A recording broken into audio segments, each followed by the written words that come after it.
성경의 10가지 큰 주제 가운데 오늘은 구원에 관한 메시지를 듣고자 합니다. 성령께서 말씀해 주시고 깨우쳐 주시고 구원이 이 시간 임하고 구원의 감격을 회복하는 시간 되도록 축복해 주옵소서. 예수님의 이름으로 기도하옵나이다. 아멘. 구원이라고 하는 단어가 뭐냐면 어렵고 위기에 처한 사람이 건진받는다 라고 하는 아주 좋은 단어입니다.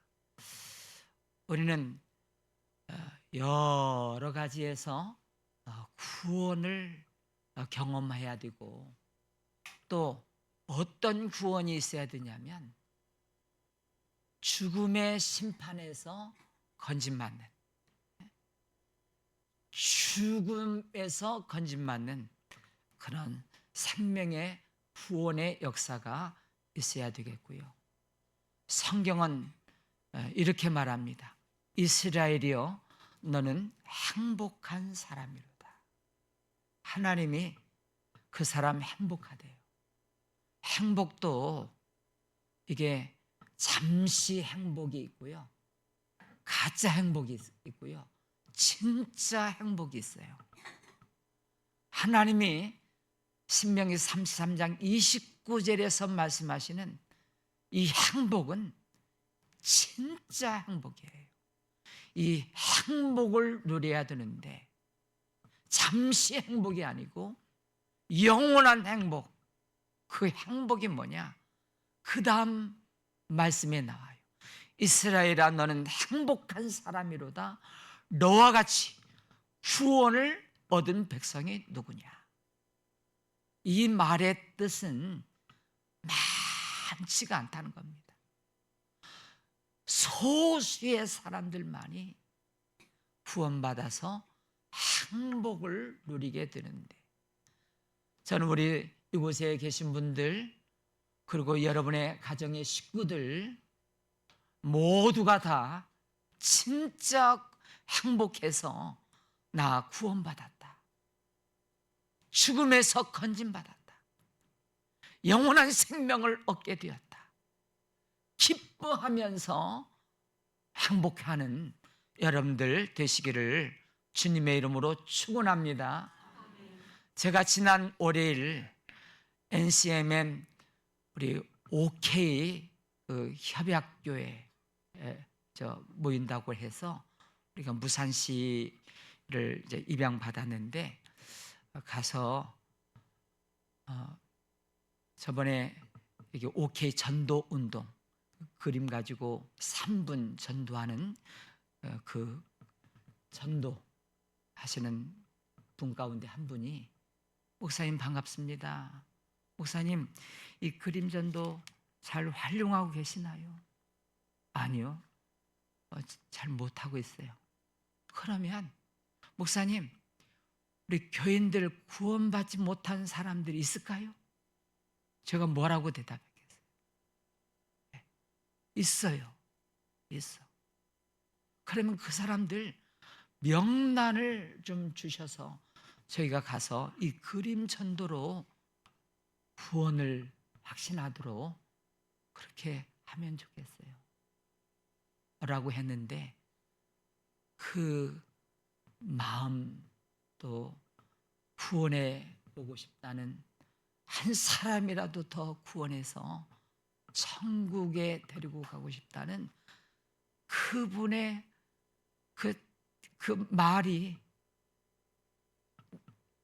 그리고 고마운 마음이 떠나지 않고, 야, 우리가 뭔데 한 번 왔다고, 그렇게 한 사람이라도 우리 성도교인들을 구원해 보고 싶다고 하는 그 마음을 잊고, 제가 얼마나 감사하면서 또 가슴이 뜨끔했습니다.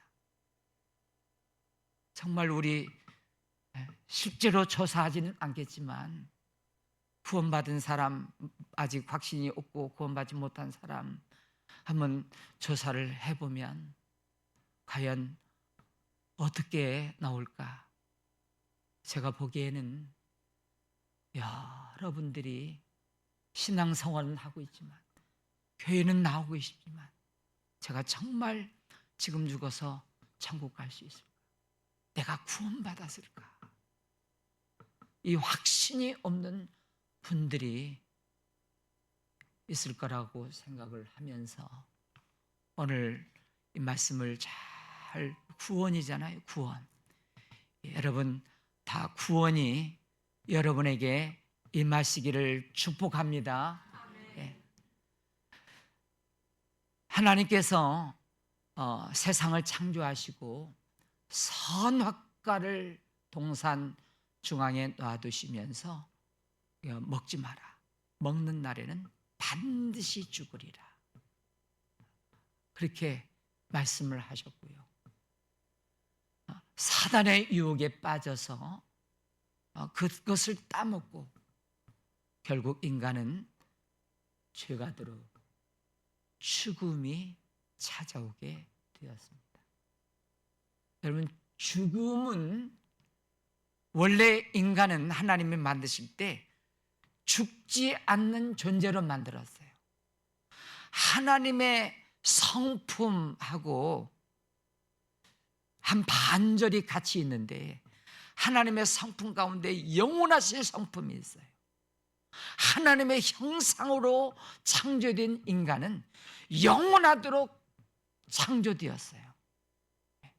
여러분 믿으십니까? 동식물은 그냥 이 땅에 살다가 흙으로 돌아가는 거예요. 우리는 영원히 사는 존재로 만들어 놓았어요. 근데 왜 죽음이 왔느냐? 죄의 삭슨 사망이라. 죄 때문에 죽음이 찾아온 거예요. 이 죽음의 문제를 하나님께서 해결해 주시기 위해서 계획을 하셨어요. 창세기 3장을 읽었는데 3장에 타락한 이야기가 나오거든요. 선악과 따먹고 죽음의 이야기가 나와요. 그리고 3장을 넘어가기 전에 하나님은 구원자 메시아를 우리에게 보내주겠다 하시면서 계획을 하신 말씀이 창세기 3장 15절입니다. 우리 한번 같이 읽어보도록 하겠습니다. 시작. 내가 너로 여자와 원수가 되게 하고 내 후손도 여자의 후손과 원수가 되게 하리니 여자의 후손은 내 머리를 상하게 할 것이요 너는 그의 발꿈치를 상하게 할 것이니라 하시고, 자, 하나님이 구원자 메시아를 보내주는 라인이 있어요. 이게 성경에 다 예언을 해놓으시고, 너희들이 구원자 예수 그리스도가 이 경로를 통해서 오게 된다. 다른 사람들이 나는 메시아다, 구원자다고 말하면 강도요 절도다. 거짓 선지자니까 속지 말고 이 메시아 계보를 통해서 오는 구원자가 메시아다. 그래서 첫 번째 말씀이 바로 여자의 후손이에요. 이 말은 유대인들에게 충격적인 단어입니다. 이 단어를 지금까지도 써보지도 않았고 생각지도 않은 이 단어예요. 예수님 당시에도 여자들은 숫자에 들어가지 않을 만큼 존재가 미미했고요. 그 아브라함과 다윗의 이렇게 쭉 보면 다 남자의 계보지. 여자가 들어가서 그 대를 이었다. 여자의 후손이다. 이것은 상상할 수 없는 이야기인데, 이건 사람의 계보가 아니라 하나님의 특별하신 구원의 계보가 여자의 후손, 여자의 후손이라고 하는 말은 이와 같습니다. 2000년 전에 나사렛 동네에 마리아가 살고 그 동네에 요셉이라는 청년이 살았어요. 둘이 정혼을 하게 됩니다. 그러다가 어느 날 점점 마리아가 배가 불러와요. 요셉이 얼마나 힘들었을까요? 당시의 율법으로 말하면 간음하고 그렇게 누구의 씨인지도 모르고 그렇게 난 사람은 여자들을 돌로 쳐 죽여야 돼. 율법이 그래요. 근데 요셉은 어려운 사람이라, 착한 사람이라. 내가 사랑했던 마리아를 어떻게 죽음으로 내몰 수 있는가? 그래도 마음은 괴롭고 괘씸해요. 가만히 끊고 자요. 위로할 때 그날 밤에 주의 천사가 찾아오셨어요. 요셉아, 너 많이 힘들었지? 궁금했지? 그렇게 착한 마리아가 왜 남의 아이를 패가지고 너 힘들었지? 그 잉태된 자는 성령으로 잉태된 자예요. 아들을 낳을 것인데 이름을 예수라 하라. 예수는 그 주에서 건짐받는다, 구원자다 하라는 이름을 주셨고, 그래서 예수님은 이 땅에 어떻게 오시느냐? 원죄를 갖고 있는 사람의 씨를 통해서 오는 게 아니고 바로 하나님의 성육신, 죄가 없으신 여자의 후손으로 오셔서 이 계통을 통해서, 이 통로를 통해서 예수님이 구원자가 오시는 것임을 믿으시기를 바랍니다. 그 다음에 두 번째가 다 구약의 메시아 통로입니다. 아브라함의 자손을 통해서 오시겠다라고 약속을 했는데 그 말씀 띄워봐 주세요. 자, 창세기, 자, 시작. 또 내 씨로 말미암아 천하 만민이 복을 받으리니 이는 내가 나의 말을 준행하였음이라 하셨다 하니라. 자, 아브라함 보고 자식이 없었어요. 75세까지. 너 내가 지시할 땅으로 가라. 그러면 내가 자식을 줄게. 그리고 너로 인하여 천하 만민이 복을 누리도록 할게. 여기 천하 만민. 이게 뭐냐면 우리가 어떤 소식은 반쪽 기쁜 소식이에요. 우리나라는 기쁜데 다른 나라는 기쁘지 않을 수 있어요. 나는 좋아하는데 어떤 사람은 좋아하지 않는 것은 복음이 아니에요. 그런데 천하 만민이 다 복을 받는다고 하는 것은 복음 중에 복음입니다. 여기 예외가 되는 대상이 없고 누구나 다 복을 받는데 그게 왜 그러냐 하면 아브라함의 자손을 통하여 구원자 메시아가 이 땅에 오심으로 말미암아 과거는 어떻든지 어떻게 지금까지 살아왔든지 누구든지 구원자이신 예수님을 믿기만 하면 영생을 줄 것이고 사망에서 생명으로 옮겨준다고 약속을 하셨습니다. 그래서 메시아는 아브라함의 자손을 통해서, 그 다음에 세 번째가 다윗의 세 번째 유다 지파를 통해서. 자, 점점 통로가 좁아집니다. 창세기 마지막 부분에 보면 야곱이 임종 직전에 12 아들을 예언하고 축복을 하는데 네 번째 아들인 유다에게 예언을 하면서 이렇게 말씀하십니다. 시작. 주가 유다를 떠나지 아니하며 통치자의 지팡이가 그 밭 사이에서 떠나지 아니하기를 실로가 오시기까지 이르리니 그에게 모든 백성이 복종하리로다. 이게 예수님이 유다 지파를 통해서 이 땅에 그 라인을 통해서 오신다. 아멘이시죠? 네. 그 다음에 다윗의 자손을 통하여 오시겠다고 점점 이제 좁아집니다. 자, 말씀 보십니다. 시작. 내 수완이 차서 내 조상들과 함께 누울 때 내가 내 몸에서 날 내 씨를 내 뒤에 세워 그의 나라를 견고하게 하리라. 여러분이 다윗이 누군지 잘 압니다. 이새의 말째 아들 목동 출신이 어마어마하게 골리앗을 쓰러뜨리고 한 나라의 사위가 되고 그리고 이스라엘 왕이 되잖아요. 그런데 그것은 비교도 되지 않을 만큼 어마어마한 복을 받은 사람, 그게 뭐냐면 바로 아브라함과 다윗의 자손 예수 그리스도라.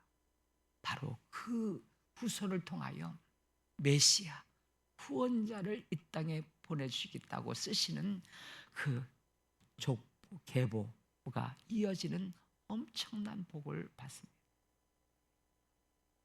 저는 아브라함과 다윗의 자손 예수 그리스도라 할 때 구원의 계보가 쭉 14대 14대 14대 쭉 예수 그리스도까지 내려오는데, 저는 여러분들이 신앙생활을 하고 있는 초대 신앙이라면 앞으로 14대까지 또 14대까지 주님 오실 때까지 여러분들이 3대자라면 그 대를 끊이지 아니하고 계속해서 주님 오실 때까지.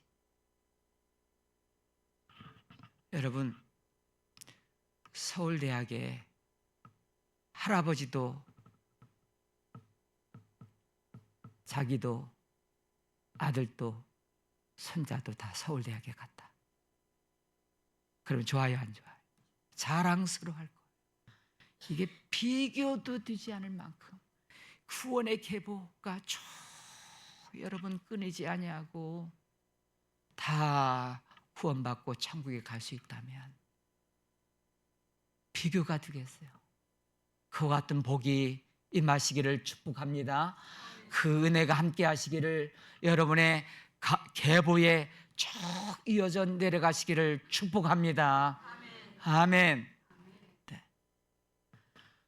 그리고 어디서 태어나느냐? 베들레헴에서 태어난다. 미가서 5장 2절입니다. 시작. 베들레헴 에브라다야, 너는 유다 족속 중에 작을지라도 이스라엘을 다스릴 자가 내게서 내게로 나올 것이라. 그의 근본은 상구의 영혼에 있느니라.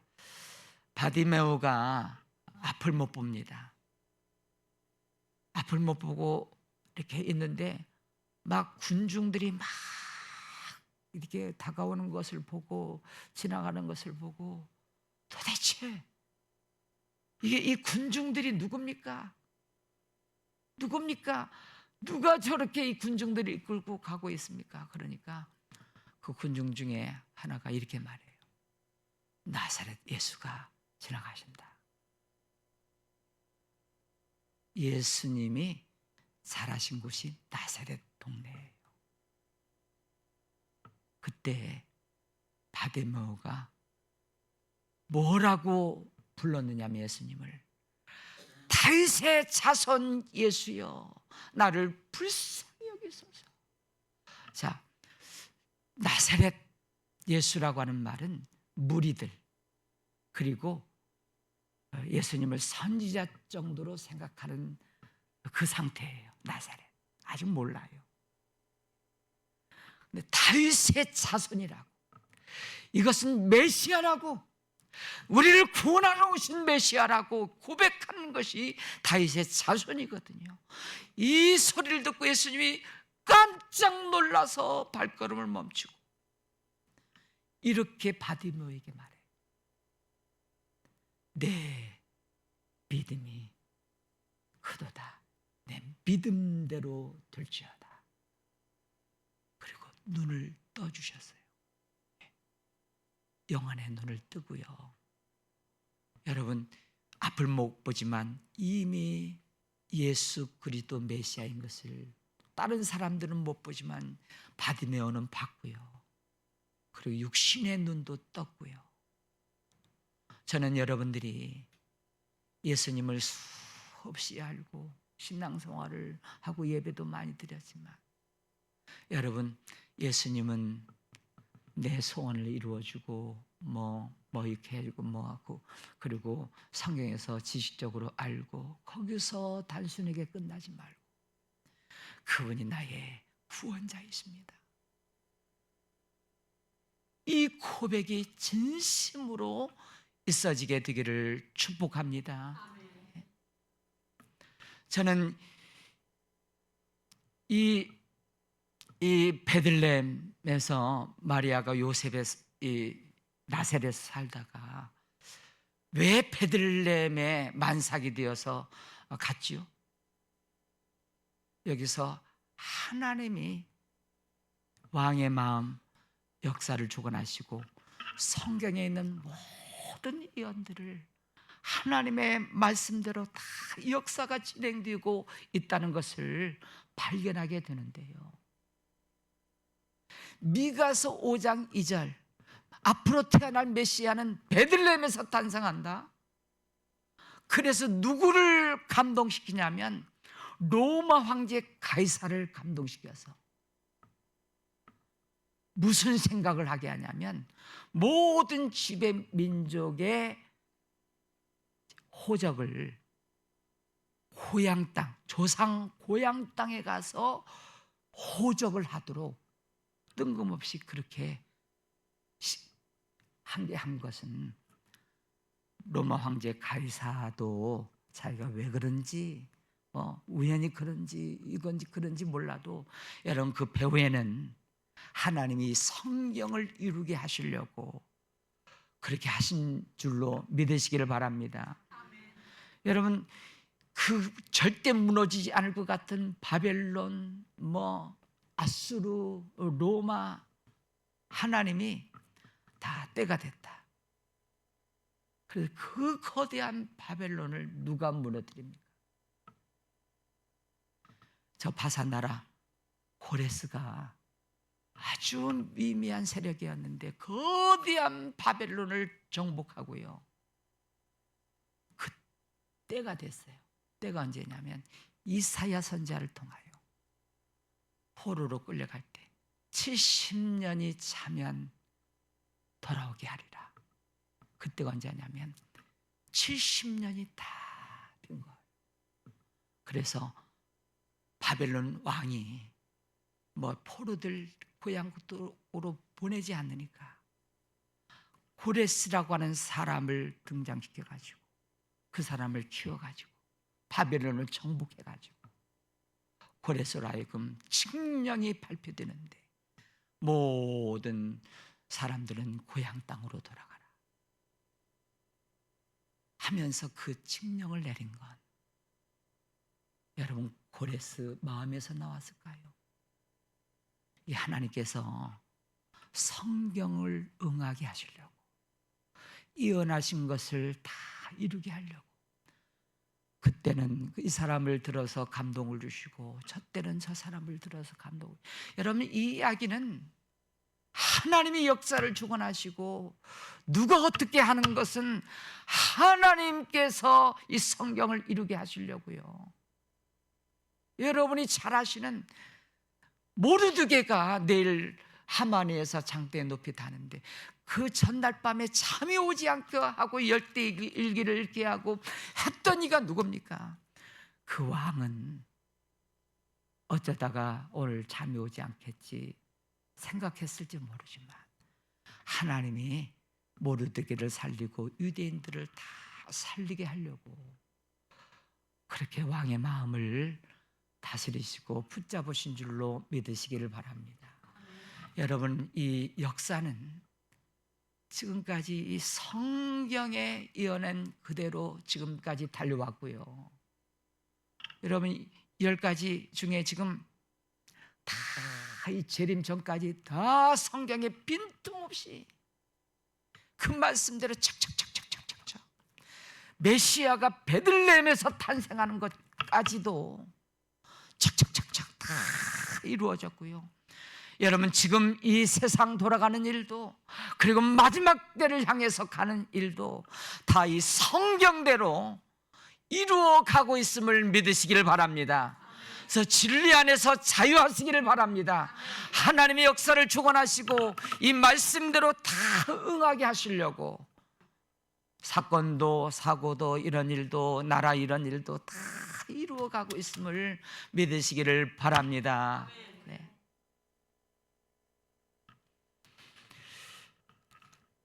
그러면 이 성경을 주신 목적이 무엇이겠어요?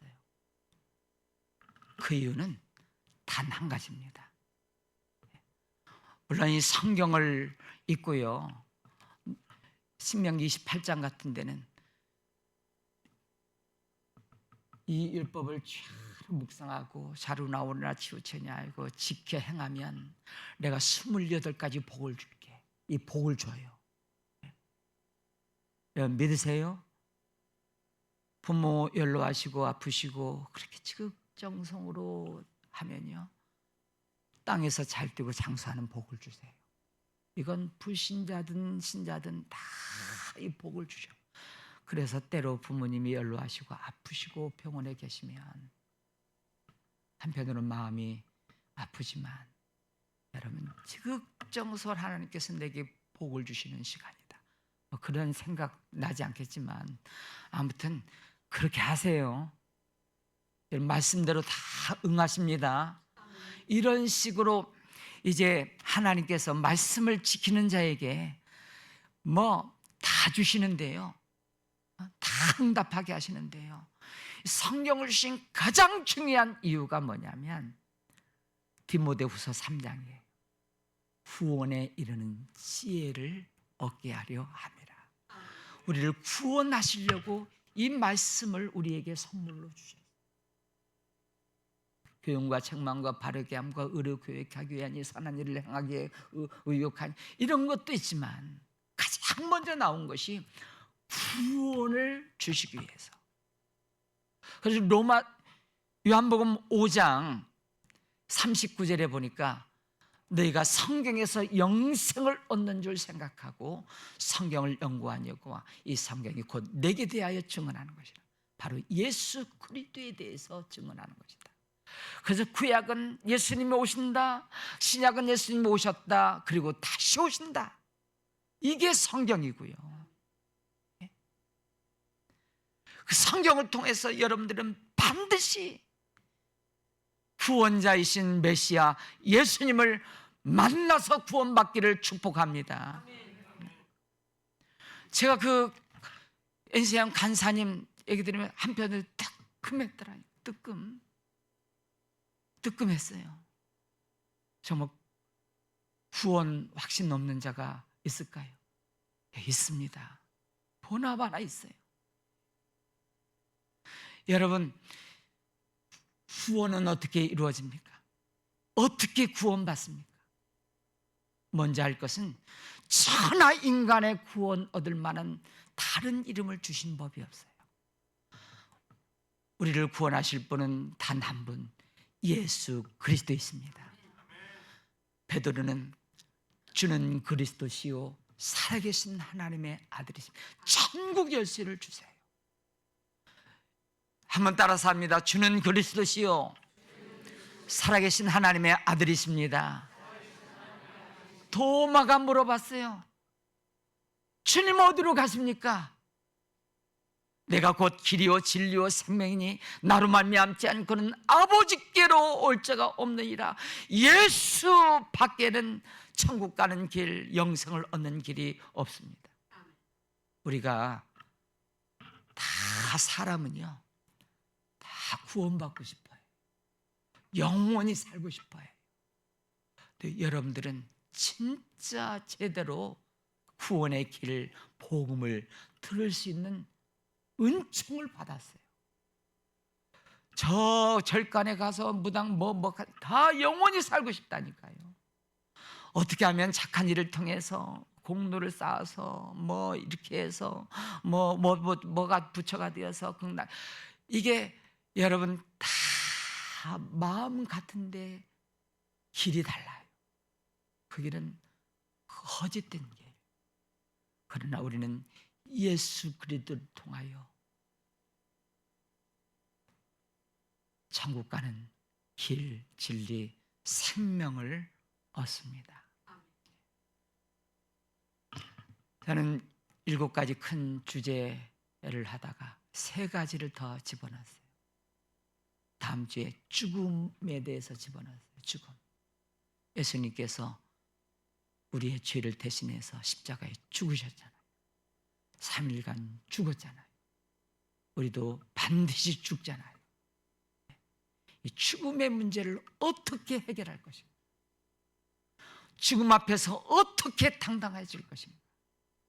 이 문제를 다루고 싶고요. 또 재림으로 끝나지 않고요. 천국이 새하늘과 새 땅이 기다리고 있어요. 천국을 소개하고 싶고요. 천국 가서 어떻게 사느냐? 영생의 나라예요. 그래서 영생이 요한복음 아까 말씀 요한복음 너희가 성경에서 영생을 얻는 줄 생각하고, 자, 요한복음 3장 16절에 보면 이렇게 복음이 나와요. 어떻게 구원받느냐, 어떻게 영생을 누리느냐. 하나님의 세상을 이처럼 사랑하사 독생자를 주셨으니 이는 저를 믿는 자마다. 여러분, 과거 묻지 않습니다. 믿으면 됩니다. 믿는 자마다 영생을 얻었고 심판에 이르지 아니하나니 사망에서 생명으로 옮겼느니라. 여러분들이 이 말씀이 내 말씀 되기를 축복합니다. 영생은 예수님을 믿어야 유일한 방법이라는 거예요. 도대체 뭘 믿느냐? 사람들은 예수님이 선지자, 병 고쳐주는 자, 복 주는 자. 지금도 그렇게 예수님을 생각하는 사람들이 있다니까요.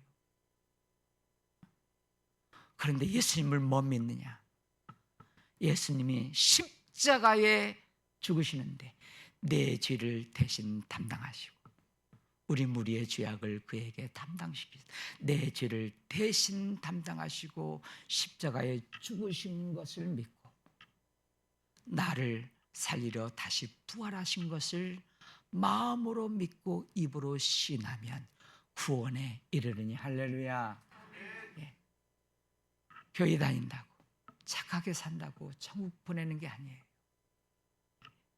믿음이 있어야 되는데 예수님이 십자가에 죽고 다시 살아나신 것을 마음에 믿고 입으로 시인하면,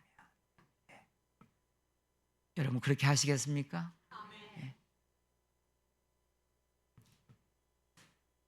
저는 이 성경 말씀 통해서 얼마나 많은 사람들이 구원을 받았는지, 저도 로마서 10장 9절 10절 말씀을 통해서 어떤 이는 의인은 믿음으로 말미암아 살, 어떤 이는 여러분 가운데 이 구원, 나는 이 말씀을 읽을 때 이 말씀을 통해서 하나님이 내게 찾아오셨다, 나 만났다 하시는 분들이 많이 있을 겁니다. 꿈에서 만났다, 어떻게 만나, 이건 한 5% 될까 말까, 더 90% 이상이 하나님 말씀을 읽다가 구원받고 싶다, 나 영생을 누리고 싶다, 영원히 하나님 나라에 들어가 살고 싶다, 그래서 사모하고 여기서 영생을 주시는 목적으로 말씀을 내게 선물로 주셨는데 이 말씀을 내가 읽어봐야 되겠다, 요한복음을 읽고 로마서를 읽고 그러다가 하나님의 말씀이 하나님을 말씀 가운데 딱 만나요. 그래서 이 말씀이 그렇게 좋은 거예요. 뭐 복 줄게 뭐 줄게. 아니, 이 구원받은 것 충분합니다. 영원한 생명을 주신 이 말씀 제가 끝까지 붙들고 사랑하겠습니다. 그런 분들은요, 이 하나님의 말씀을 사랑해서 읽고 또 읽고, 나에게 영원한 생명을 주시고 구원해 주신 그 하나님, 내가 하나님을 기쁘시게, 영생을 주셨는데 어떻게 하면 하나님을 기쁘시게 할까? 말씀을 읽고 말씀을 적용시키고 말씀대로 살다 보니까 구원뿐만 아니고 말씀대로 순종하는 자에게, 효도하는 자에게 그런 게 한 것처럼 하나님께서 28가지의 복들을 막 쏟아 부어주시는데, 여기 안타까운 사람 한 사람도 없이 하나님 말씀을 통해서 구원받고요, 할렐루야, 하나님 말씀을 통해서 덤으로 주시는 복도 많이 받으시는 여러분 되시기를 주님의 이름으로 축원합니다. 찬송 부르시겠습니다.